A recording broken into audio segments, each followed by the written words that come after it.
दोस्तों, आपने system upgrade के बारे में सुना ही होगा, जिससे कि हम आप पहले से ही परिचित हैं। लेकिन अगर हम आपसे सैटेलाइट अपग्रेड के बारे में कहें तो ये बात थोड़ा आपको हैरान करती है, लेकिन ऐसा होगा।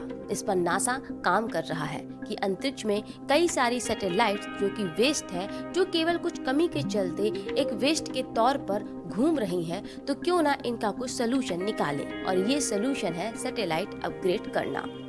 इसमें जिस तकनीक पर नासा काम कर रहा है, उसमें फ्यूल भरने से लेकर सैटेलाइट की मरम्मत भी शामिल है। आइए चलिए आपको बताते हैं कौन सी तकनीक पर काम कर रहा है नासा। इस तकनीक का नाम है OSAM-1 टेक्नोलॉजी। इसका पूरा नाम ऑन ऑर्बिट सर्विसिंग असेंबली और मैन्युफैक्चरिंग 1 है।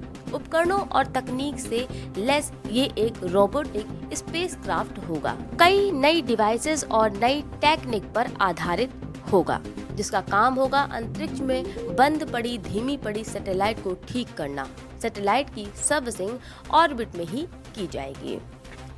फिलहाल नासा का कहना है कि अभी के लिए OSAM-1 सर्विसेज जो होगी वो सरकारी सैटेलाइट्स को ही रिपेयर करने का काम करेंगी, जिसमें शामिल होगा इन सैटेलाइट्स में ईंधन भरना, इन्हें अपग्रेड करना और इनकी जगह बदलना, जिससे एक बार फिर से ये बंद पड़ी सैटेलाइट अपना काम कर सके। चलिए आपको बताएं इससे होगा क्या।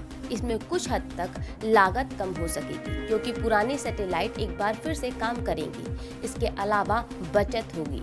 इसके अलावा अंतरिक्ष में बढ़ रहे कूड़ा करकट में कमी भी आएगी, क्योंकि ये बन चुकी होंगी और वेस्ट से अब चलतू सैटेलाइट हो चुकी होगी।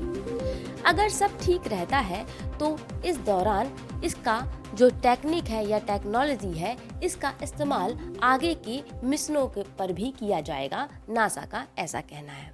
OSAM-1 ये एक रोबोटिक स्पेसक्राफ्ट होगा, जिसके एक पैलेट पर स्पाइडर होगा, जिसे स्पेस इंफ्रास्ट्रक्चर डेक्टेरस रोबोट कहा गया है।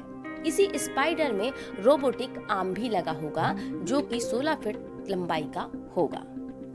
चलते चलते आपको जानकारी दे दें कि अप्रैल 2020 तक OSAM-1 को रिस्टोर एल के नाम से जाना जाता था, और अब इसका नाम बदल दिया गया है और इसे ही OSAM-1 नाम दिया गया है। तो दोस्तों, इस तरह पुरानी सैटेलाइट को अंतरिक्ष में ही रिपेयर कर दिया जाएगा नासा की नई तकनीक के द्वारा, जिस पर फिलहाल अभी काम चालू है। और इससे वेस्ट सैटेलाइट एक बार फिर से जी उठेंगी, एक बार फिर से काम कर सकेंगी, और इस तरह वेस्ट मटेरियल जो अंतरिक्ष में पड़ा हुआ है उस पर काम हो सकेगा।